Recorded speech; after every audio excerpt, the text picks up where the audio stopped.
Hello, today we're going to be talking about the Zorro Circle, and I'm going to be sharing a strategy to attain big personal goals by breaking down into much smaller, more manageable tasks. So, by using one of Sean Akers' 7 principles he developed in the Happiness Advantage, the Zorro Circle, anyone can achieve big goals. So, I got this image off of TVGuide.com.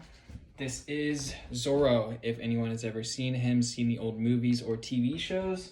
He's a sword fighter.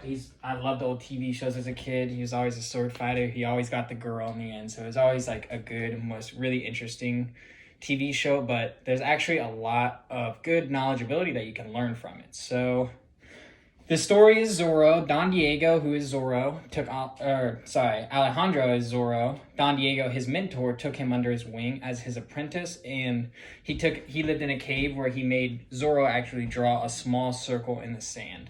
Now, it was only enough to where he could really take a couple steps out. It was a really small circle in the sand. But once he was able to master that circle, he was able to move on and become bigger, do more activities. So the main principle of the Zorro Circle is to draw your own circle, set your own goals so you can accomplish them rather than just shooting for the stars. So a good example that you could use in real life is going to be actually if you were to run a marathon. So if anyone was to train for a marathon, the most common fault of that would be to just go out every single day and try and run 26 miles, trying to run it every single day, pushing yourself beyond limits. Okay, by doing this, you're going to be left physically exhausted, shin splints, probably ready to give up. But if you were instead to draw yourself a circle and start with small goals such as running 5 miles up to 6 to 7, then gradually increasing all the way up to 2 miles, not only are you going to see a lot of physical improvements, but a lot of mental improvements as well. So, but this case, it doesn't really matter for the logistics. It's just the concept that I want you to remember. And this is a direct quote from Acor, page 40. If you want to achieve big things, you must first draw yourself a circle in your sand. So after mastering all of that, after you're mastering your small circle, say for instance 5 miles, you can then widen your circle, increasing your goal to maybe 7 miles, 8, until you really keep on expanding until you reach your actual goal of 26.2.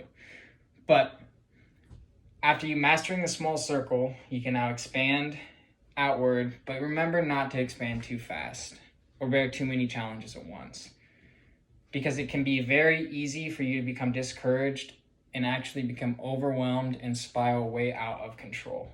But by setting more smaller, manageable goals along the way, you're going to be able to find more improvement in your life, more control, improvement of happiness, control. It's actually going to give you a sense of empowerment and encouragement if you continue to be reaching those small goals, giving yourself that, happiness advantage. So, according to the American Research of Political Economy, they found that actually personal happiness is directly related to personal success. So, now that the listener kind of understands that concept in the Zorro Circle, it's very important not to get too overwhelmed with all of these goals. So the reason why it is important for us actually as humans to set more manageable goals rather than to just shoot for the stars, right, is a basic understanding of our actual human anatomy. So with that, we're able to pinpoint actually the processes and how our brain actually processes decision making. So the book highlights multiple examples, uses clinical studies of the 2 major parts that they highlight as the decision-making process.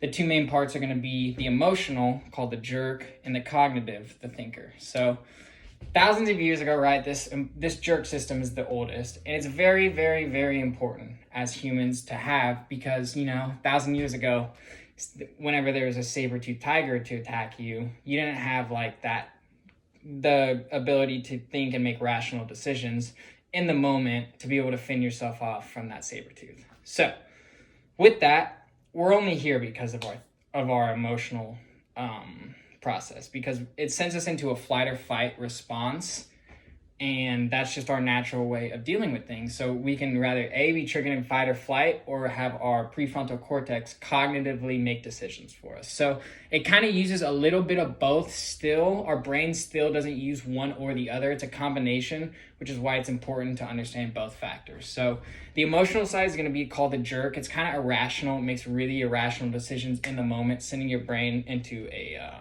a state that's called fight or flight. Now, what happens whenever you actually start becoming stressed out is your brain starts to trigger this response. You start releasing toxins in your brain through natural stress, and what actually happens is you continuously start to trigger that phenomenon called flight or flight. And whenever you're overwhelmed by goals, you can actually start to trigger that irrational thinking from the part of our brain when you become stressed out, et cetera, et cetera. So limiting your stress not only is going to bring you a lot of happiness in that Zorro circle, it's going to not overwhelm you with over aspirations. It's going to guide you to a happier lifestyle. And, success doesn't bring happiness. It's the exact opposite way around. You have to be happy with yourself to become successful. And that's the main highlight of the Zorro circle in the book, which is why I think it is a really, really good example to learn from. So what are some ways that you can actually view yourself and your goals? There are two ways that you can have control over your goals. It's called the external locus of factor, which actually external forces guides our achievements, and then your internal locus of control, which our own actions have effect on our achievements. So most successful people are going to have the internal locus of control. Let's say like I'm Patrick Mahomes and I just lose a big game. I'm not going to go blame it on the refs. I'm not going to go blame it that the sun was in my eyes. That would be having an external, or my horoscope said I wasn't going to be good today. That would be having an external factor. But if I was internal, I would say, I wasn't reading correctly. I wasn't making the correct reads. My tempo was off. I need to do better. My team is good. That is having the internal locus of control. And they actually say that more successful people are going to have a more internal locus of control, giving yourself more control over your life, having a more sense of control, having a better sense of happiness. All of that is going to all dictate, success. And because, the whole lie that, success brings happiness is a really big myth that needs to be, understood, because the happy people out there are the ones that become successful. So a quote from the book that I really want to take away from is, while most successful people in work and life are the ones that psychologists call the internal locus of control, like I was saying, the belief that their own actions directly affect their outcomes. Now, people with external locuses, on the other hand, are more likely to see daily events as just dictated by external forces. So to wrap up this speech, I want you to think about achieving a personal goal in your life, like education. Let's say get an A on the test. If you were to instead go through all of the study guide from A to B, all the way from A to Z, just one by one going through each question, you're probably not going to remember all of it at the end of it. But let's say if you were to break it down into each subchapters and learn each subchapter before moving on to the next, you're going to be building a foundation. You're going to have better results. And not only that, you're going to have a lot better time studying, because it's not going to overstress you, send you into that fight or flight response, giving you that sense of in control, because at the end of the day, you are in control of your own destiny. Thank you for listening.